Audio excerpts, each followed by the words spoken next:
pterosaurs. A very interesting group of extinct reptiles because, well, they had the ability to fly. That's something no reptile has today. But one group in particular that was very fascinating was the giant dragon-like Azdarchids. These huge, long-necked beasts ruled the skies of the late Cretaceous, and today we'll be talking about them. Here be dragons. Also, just a heads up, most of these are very fragmentary remains. A lot of Azdarchids are, even the more well-known ones. So I will be talking about the 5 largest Azdarchids. Anyway, let's get started. Starting off, we have Quetzalcoatlus, said to be the largest flying animal ever. And it truly was. I mean, it stood as tall as a giraffe with a wingspan of up to 30 to 36 feet long. And wow, was it a marvel to look at. I mean, it was from the late Cretaceous period, the same time as T-Rex, and it could look T-Rex right in the eyes if it ever wanted to. It was also from North America, so it's most likely that they did meet. And wow, this thing was terrifying. There are 2 species of Quetzalcoatlus, the largest one being Northopi, and Quetzalcoatlus and other Azdarchids had a very long, slender neck. You may notice that, and that is a distinguishing feature of Azdarchids. That's how you know you're looking at an Azdarchid is if it has that long neck vertebrae. And that neck was very useful for its hunting strategy. Also, is that long, narrow beak, that spear-like beak that Quetzalcoatlus had. See, Azdarchids had a very interesting way of hunting. They were terrestrial predators, unlike other pterosaurs, who were aerial predators. Azdarchids hunted on the ground in a very interesting manner. It was called terrestrial stalking, and they would look for prey of any size, medium size, being reptiles, and even smaller dinosaurs. Quetzalcoatlus had a very interesting diet, and it would eat anything it could on the ground.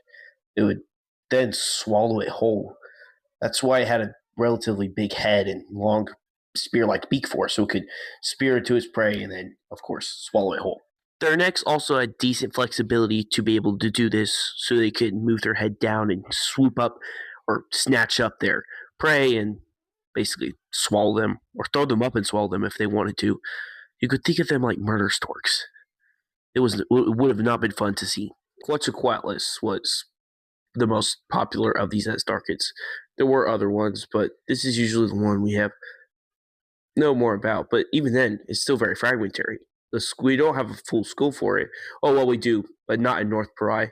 It's in the other species, Lost and I, and even still, we don't know a whole bunch about these Azdarchids. So that's why I did say in the beginning of the video, I'm mostly going with the 5 biggest ones. I just would like to bring that up again. But Azdarchids were still really cool. Next up is my personal favorite pterosaur and one of the coolest Azdarchids, Hatzegopteryx. Hatzegopteryx got up to about the same size as Quetzalcoatlus, being 18 feet tall and with a wingspan of 30 to 36 feet long. Hatzegopteryx lived in what is now modern-day Romania or Transylvania, so it's basically a vampire. Hatzegopteryx lived at that time, or a time where Romania was a island known as Hetic Island, and it had a lot of smaller animals because of island dwarfism. And these had animals like hadrosaurs and nodosaurids and even titanosaurs that were all much smaller than they would be anywhere else. This allowed Hatzegopteryx to have very wonderful meal. And, well, it did not go well for those other animals. Because Hatzegopteryx, while it may have had a smaller neck than the other Azdarchids, it made up for with its large, robust build and skull.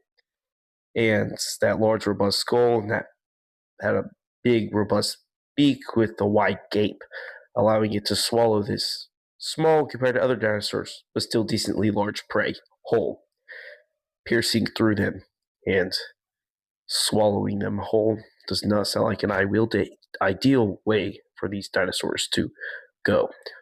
But Hatzegopteryx found a way to make use of living on this island. While we're right here, I would like to bring up the topic of how such large animals like pterosaurs, especially Azdarchids, were able to fly. Well, they had very lightweight bodies. Yeah, they got pretty heavy, like 400 to 500 pounds, but their bodies were still lightweight, mostly due to their hollow bones. See, reptiles, especially a lot of archosaurs and dinosaurs themselves, had very hollow bones. This made them very lightweight and very more leaner built. Lightweight animals are able to fly easier. Plus, they also had really huge wingspans. I mean, Azdarchids themselves had over 30 foot. Some estimates may put it at 40 foot, but at least most agree about 30 foot wingspans for an animal that's about 18 feet tall. So that's basically the gist of it. Our next Azdarchid is Aramborgiana, and it is a very interesting one because it had a very long neck. One of the longest necks of any animal that was not a sauropod, of course. But Aramborgiana has a very interesting fossil story. It's back in the 1940s when its fossils were first discovered. They were thought to be metatarsals, but then they were later lost, and they had to go look for them. Later, fossils figured out that those possible metatarsals were actually just neck vertebrae. When we found the original specimen, it was named Titanoopteryx, but the name Titanoopteryx was already taken. So then it was later renamed Aramborgiana after the guy who found the original fossils. Aramborgiana was about the same size as, again, Quetzalcoatlus, but also was most likely taller because of its very long neck. We don't have a lot of fossil remains of this. Its fossil remains are also very fragmentary, but it had the also very similar um, traits to other Azdarchids, and possibly had the long, narrow beak to basically spear its prey. So there you go. It was also found in the Middle East. The next pterosaur is Cryodrachid, or Cold's Dragon, which is such a cool name because it was found in Alberta, Canada.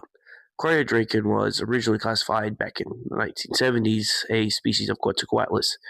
Reanalysis in 2019 made it clear and found differences to make it its own distinct species called Cryodrachid. While still fragmentary, we still have a decent amount of Cryodrachid fossils, and a lot of them are actually juveniles found in the same bone beds. So some of the bones also seem to have bite marks, suggesting that these Cryodrachins were eaten in life. Our next Azdarchid is the Thanatodracon, or Dragon of Death. The Thanatodracon, similar size between Quetzalcoatlus, with a 33-foot wingspan. It is one of the largest Azdarchids of South America, so that is pretty interesting. And whether or not these, Azdarchids had crests is usually found in artist depictions, but, we know Quetzalcoatlus did. We have found some specimens with crests, but again, most of these species don't even have their skulls or complete skulls. So we usually just look at other Azdarchids that do have complete skulls and see whether they have crests or not. Azdarchids were truly an amazing group of pterosaurs. They were the largest animals to ever fly and stayed that way up until, well, the end of the Cretaceous period when they all went extinct along with the dinosaurs. But they were just really amazing and really cool how the different features they developed, especially since they were terrestrial predators, while their pterosaurs weren't, and they had such unique, robust skulls and longer necks and overall taller bodies, and it's just really cool. Honestly, Azdarchids have become one of my favorite groups of pterosaurs, and I try to do as much study as I can for this video, but like I said, a lot of these are fragmentary. A lot of what we know about pterosaurs goes into Quetzalcoatlus and, Hatzegopteryx, but some are even underrated, and there's more very underrated and probably lesser known Azdarchids out there, especially smaller ones. Not all of them are as big. This was the closest nature got to dragons, after all. I really hope you guys enjoyed this dive into the giant Azdarchids. And if you guys love paleontology, extinct creatures, dinosaurs, or any other paleo-related stuff, please don't mind liking and subscribing.